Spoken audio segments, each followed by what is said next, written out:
जय जगत साथियों, कुछ दिनों से यह प्रचारित हुआ है कि महात्मा गांधी द्वारा कहा गया श्लोक अहिंसा परमो धर्मः अधूरा है।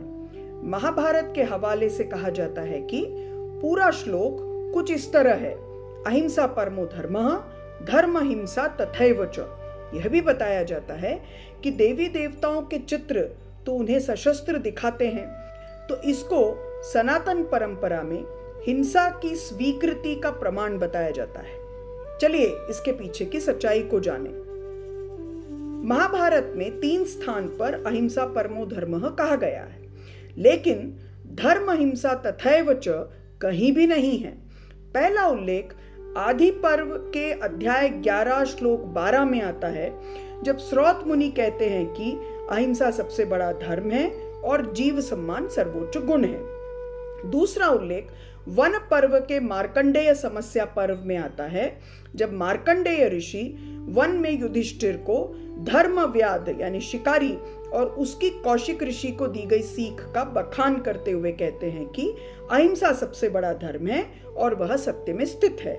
तीसरा उल्लेख अनुशासन पर्व के दान धर्म पर्व में आता है, जब भीष्म अपनी शरशैया में मृत्यु से पहले और युद्ध के बाद युधिष्ठिर को सीख देते हैं कि अहिंसा परम धर्म है, परम तप है, परम सत्य है और धर्म में प्रवृत्त करता है।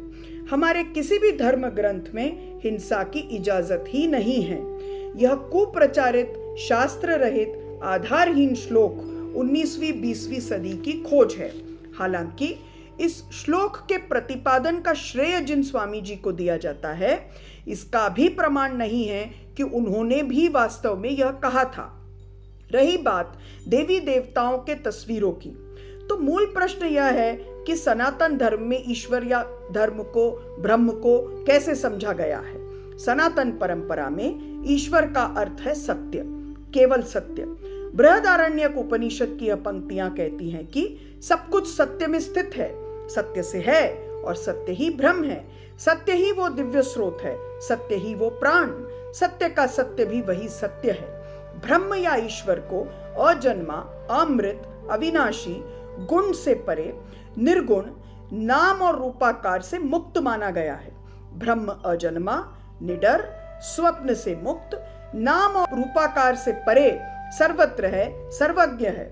सनातन परंपरा में देह का कोई अस्तित्व ही नहीं है, तो यह सब काया केवल माया है। अस्तित्व केवल नाम रूप से परे ब्रह्म का है। तो काया को माया समझने वाली परंपरा में ईश्वर का कोई रूप, आकार, आवरण, आभूषण, हथियार कैसे हो सकते हैं? वह तो हमारी कल्पना है।